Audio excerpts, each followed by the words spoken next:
नमस्कार दोस्तों। तो कैसे हैं आप सब? उम्मीद करती हूँ बढ़िया होंगे। तो दोस्तों चलिए आपका फिर से हमारी इस डरावनी कहानियों की दुनिया में हार्दिक स्वागत है। आज की कहानी है भूतों के साथ एक डरावना सफर। तो चलिए कहानी की ओर आगे बढ़ते हैं। सन 1990 दिन सोमवार। आज मन बहुत प्रसन्न है। बरसों के परिश्रम का परिणाम आज मेरे हाथों में है, मेरे नियुक्ति पत्र के रूप में। अभी कुछ समय पहले ही मैंने महिला प्राइमरी शिक्षक के पद के लिए क्वालिफाई किया था और आज मेरा ज्वाइनिंग लेटर आया था। पहले ही पोस्टिंग हुई थी असम के तिनसुकिया जिले के एक छोटे से गांव देसीगुड़ी में, जहां की मुझे 5 दिन के अंदर पहुंचना था ज्वाइनिंग के लिए। उस पर मुश्किल ये थी कि मुझे अकेले ही जाना पड़ा, क्योंकि मेरे बड़े भाई अपनी कंपनी के काम से 10 दिनों के लिए बाहर गए हुए थे और मेरी माँ अपने घुटने और जोड़ों के दर्द के कारण मेरे साथ यात्रा करने में असमर्थ थी और उनका इलाज भी चल रहा था।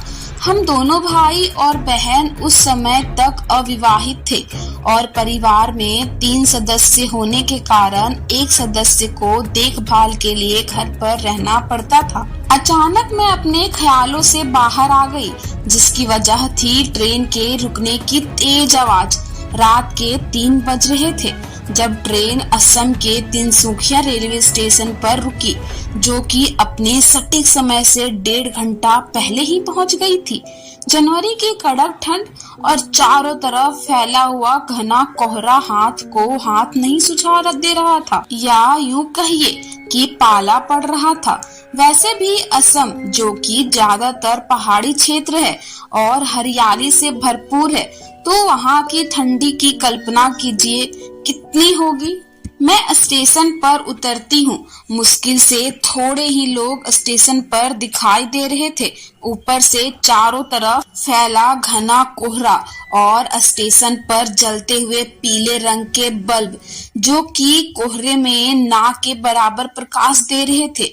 उन दिनों एलईडी बल्ब चलन में नहीं थे। कुल मिलाकर एक लड़की के लिए भयानक स्थिति थी। खैर, मैंने खुद को थोड़ा आश्वासन दिलाया कि चिंता की कोई बात नहीं। कुछ लोग हैं जो स्टेशन पर दिखाई दे रहे थे, इधर उधर घूमते हुए, जिनमें कि कुछ चाय वाले कुली और कुछ मेरी तरह यात्री भी थे। चाय वालों की गर्मा गर्म चाय ले लो की आवाज कानों को राहत प्रदान करा रही थी। मैंने एक चाय विक्रेता को पुकारा, जो कि काफी उम्र दराज लग रहे थे।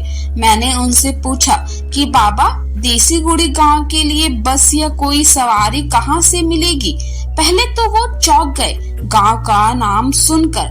फिर कुछ पल चुप रहने के बाद मुझसे बोले कि बेटा, और कौन है तुम्हारे साथ? मैं बोली, मैं अकेले हूँ बाबा। यह सुनकर शायद उन्हें कुछ आश्चर्य हुआ, ऐसा मुझे उनकी मुख मुद्रा को देखकर प्रतीत हुआ। फिर अचानक वो बोले, आप यहाँ के तो नहीं लगते बेटा, कोई रिश्तेदार रहता है क्या देसीगुड़ी में आपका? मैं मुस्कुराई और बोली, नहीं बाबा, मैं अकेले ही देसीगुड़ी जा रही हूँ। इससे पहले कि वह कुछ और पूछते, मैं बोली, बाबा, मेरी वहाँ के विद्यालय में महिला शिक्षक के पद पर नियुक्ति हुई है, इसलिए मैं वहाँ जा रही हूँ। ये सुनकर उनके मुंह से निकला कि कमाल है। यह सुनकर मुझे कुछ अजीब सा लगा। मैं कुछ कहने ही जा रही थी कि अचानक वो बोले, इस समय तो वहाँ के लिए कोई भी पक्की सवारी नहीं मिलेगी आपको। सुबह 8 बजे तक का रुकना पड़ेगा। उसके बाद कोई बस या ऑटो जो देसीगुड़ी गांव के लिए जाएगा, तो उसमें आपके वहाँ जाने की इंतजाम कर दूंगा। मैंने कहा, वो कैसे होगी बाबा? तो वो बोले, छोटा सा काम है, ये सब व्यवस्था करा दूंगा मैं। असल में टेम्पो वाले जब सवारी लेने स्टेशन आते हैं तो रास्ता इसी प्लेटफॉर्म से शुरू होता है और वो चाय भी जरूर पीते हैं यहाँ आकर। ये सुनकर कुछ जान में जान आई और मैं उन्हें धन्यवाद बोल के एक पास की सीट पर बैठ गई अपने सामान के साथ और उनसे एक गर्मा गर्म चाय के लिए भी बोला और अपने बैग से बिस्किट का पैकेट निकालने लगी। इतने में ही बाबा ने अपनी केटली से गर्मा गर्म चाय कुल्हड़ में पलटकर मुझे दे दी। मैं शांति से अपनी सीट पर सिमटकर चाय की चुस्कियों का आनंद ले रही थी। अचानक मुझे ये एहसास हुआ कि कोई मुझे देख रहा है। मैंने अपने चारों ओर देखा पर ऐसा कोई दिखाई नहीं दिया। एक तो कोहरा बहुत ज्यादा था जिसकी वजह से विजिबिलिटी भी बहुत कम थी, तो मैं शायद ध्यान देकर ना देख पाई और फिर से अपनी चाय में व्यस्त हो गई। लेकिन ये एहसास मुझे लगातार बना रहा और लकड़ियों की ठंडी इंद्री इस मामले में कम ही धोखा देती। इन्हीं सब के बीच में 2 घंटे का समय निकल गया। तभी अचानक से चाय वाले बाबा मेरे पास आए और बोले, एक बुरी खबर है बेटी। मैंने पूछा, क्या हुआ बाबा? वो बोले कि कल रात एक लोकल ट्रांसपोर्टर की पुलिस द्वारा की गई मारपीट और अवैध वसूली के कारण विरोध में लोकल ट्रांसपोर्टर स्ट्राइक पर बैठ गए हैं सारे। शाम तक कोई भी वाहन चलने की कोई उम्मीद नजर नहीं आ रही है। यह सुनते ही मैं अपना सर पकड़कर बैठ गई। मुझे ऐसा करते देख बाबा बोले, निराश मत हो बेटी, कोई ना कोई रास्ता जरूर निकल गए। तुम स्टेशन के प्रतीक्षालय में आराम करो, मैं पता करता हूँ। अगर कोई अपने व्यक्तिगत वाहन से देसी गुड़ी की तरफ जा रहा होगा तो मैं कृतज्ञ निगाह से उनकी तरफ देखा और उनसे पूछा कि बाबा, यहाँ से कितना समय लगता है देसी गुड़ी पहुँचने में? बाबा बोले, बस से 4 घंटे लगते हैं, क्योंकि पहाड़ी रास्ता है, ऊपर से सड़क और रास्ता काफी जगह से खराब है। मैंने पूछा, स्टेशन पर कोई टेलीफोन है क्या बाबा? उन्होंने कहा, पूछताछ काउंटर के पास एक टेलीफोन है। उसके बाद मैं प्रतीक्षालय की ओर बढ़ चली और सोचने लगी कि कुछ अजनबी लोग भी बिना किसी स्वार्थ के दूसरों की मदद के लिए तैयार रहते हैं। शायद वो जमाना ही ऐसा था। आजकल तो लोगों की जिंदगी इतनी ज्यादा व्यस्त हो गई है और लोगों की तरह दूसरी व्यस्तता इतने मोबाइल में हो गई है कि किसी को सिर उठाकर देखने की फुर्सत ही नहीं है। खैर, यह बात फिर कभी करेंगे। प्रतीक्षालय आ गया था। मैंने अपना सामान रखा, उसके बाद अपने हाथ मुंह धो लिए और अपने एक बड़े सूटकेस और एक छोटी अटैची को अपनी सीट के साथ चैन से लॉक कर दिया। उसके बाद मैं फोन करने के लिए टेलीफोन बूथ की ओर निकल पड़ी। इन सब में सुबह के 6 बज चुके थे। कोहरा अभी भी बहुत ज्यादा घना था। टेलीफोन बूथ पर पहुंचने के बाद मैंने अपने हैंडबैग से एक छोटी सी डायरी निकाली। उसमें से विद्यालय का टेलीफोन नंबर निकालकर नंबर डायल किया तो टेलीफोन की घंटी लगातार बज रही थी, परंतु कोई उठा नहीं रहा था। मैंने कई बार नंबर डायल किया और हर बार घंटी बजती रही, परंतु किसी ने कॉल रिसीव नहीं किया। मुझे लगा शायद इतनी सुबह स्कूल का ऑफिस खुला नहीं होगा। मुझे कुछ समय बाद दोबारा कॉल करनी होगी, इस उम्मीद में कि शायद कोई विद्यालय से हेल्प के लिए आ जाए और वह वाहन से किसी को भेज दे मुझे लेने के लिए। मैं वापस प्रतीक्षालय में गई। मैंने गौर किया कि उस समय मेरे अलावा उस प्रतीक्षालय में कोई और भी नहीं था। तभी अचानक से पीछे खांसने की आवाज सुनाई दी। जब मैंने पीछे मुड़कर देखा तो एक बूढ़ी औरत जिसने एक पुराने और गंदे कंबल में खुद को लपेट रखा था और बहुत ही अजीब सी निगाहों से मुझे घूर रही थी। यह देखकर मुझे एक अजीब सा डर लगने लगा और बूढ़ी औरत जिसकी अंदर की ओर घुसी हुई आंखों में एक अजीब सी निरस्ता और चमक थी, जिसे देखकर सिरहन भी पैदा हो रही थी। इसलिए मैंने उससे निगाह हटा ली। वो सबसे आखिरी सीट पर बैठी थी।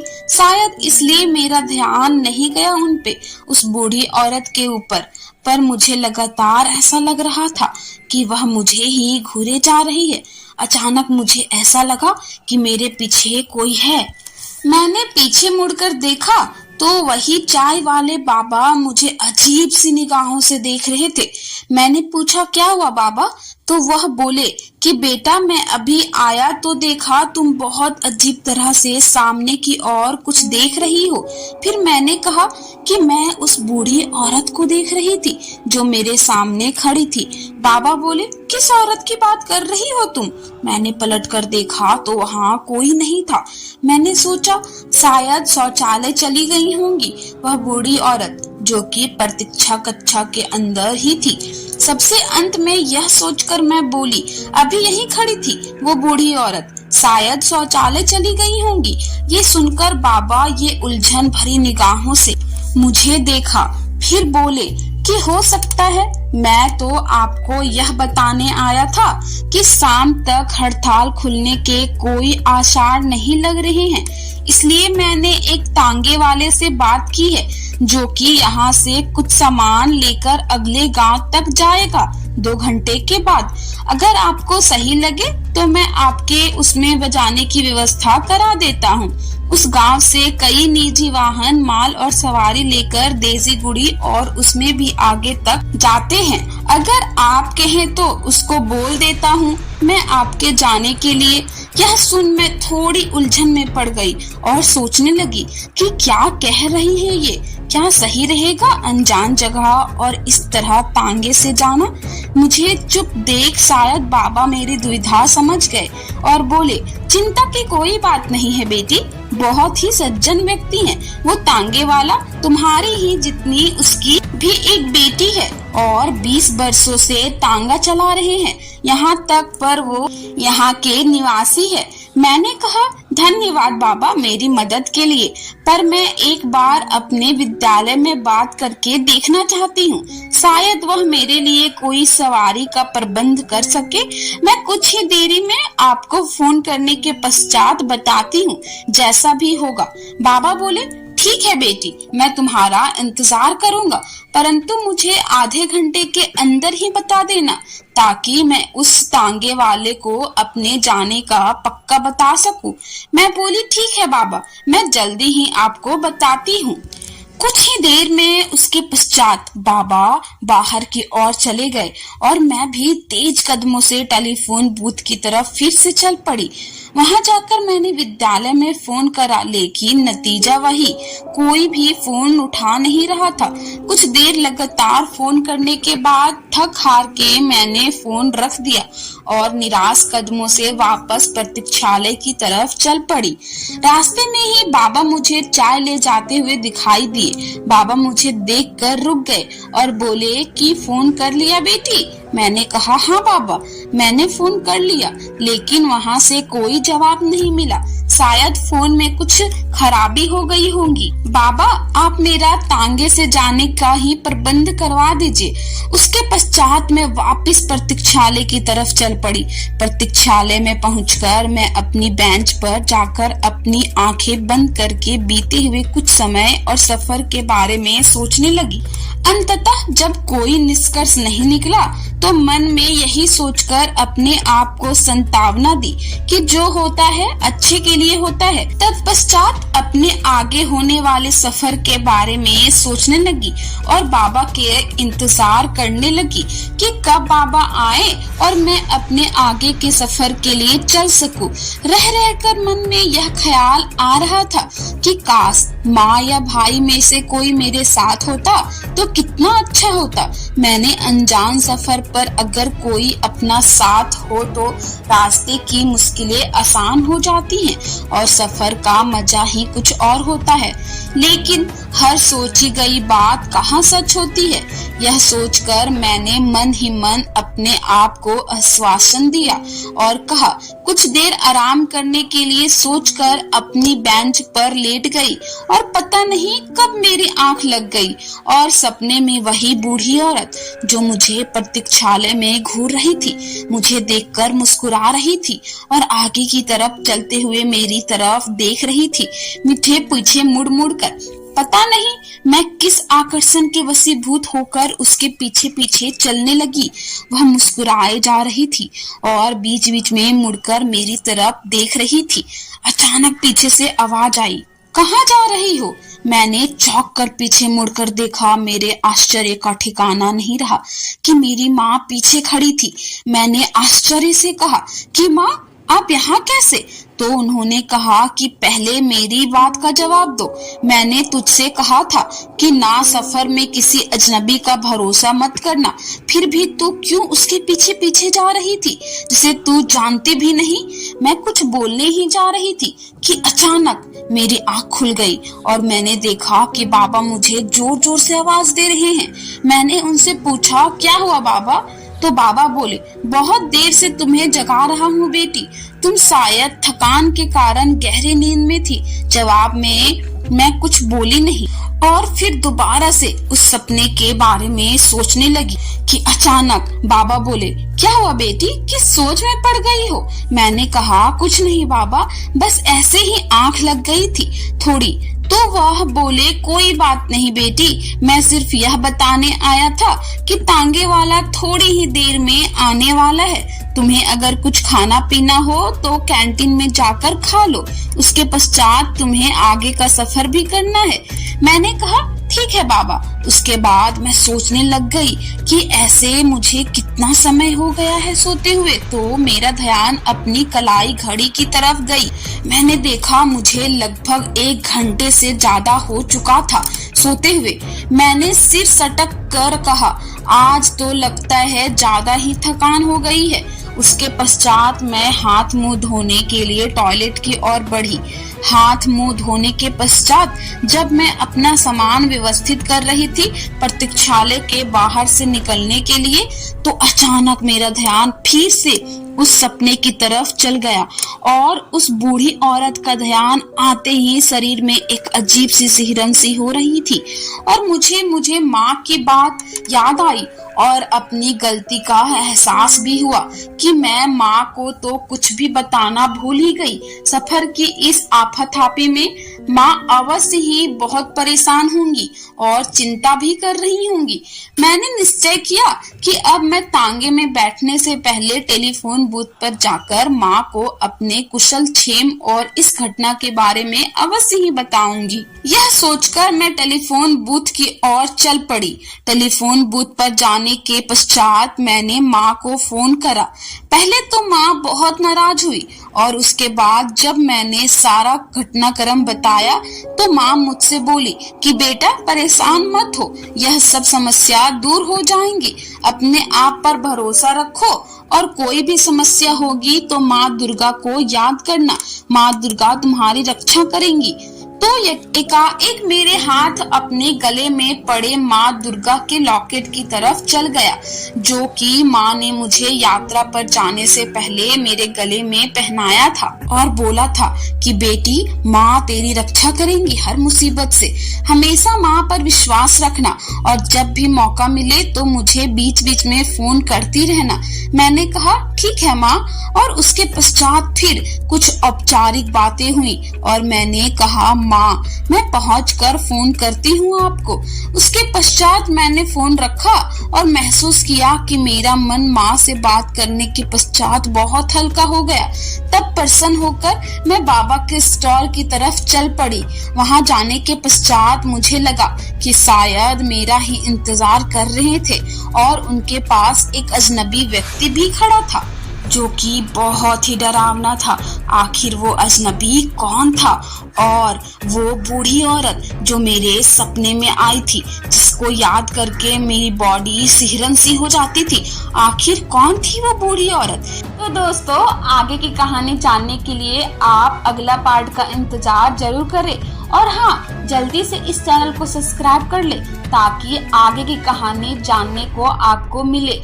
और आगे की कहानी बहुत ही डरावनी है, इसलिए जल्दी से चैनल को सब्सक्राइब करें और हमें कमेंट करके जरूर बताएं कि ये कहानी आपको कैसी लगी।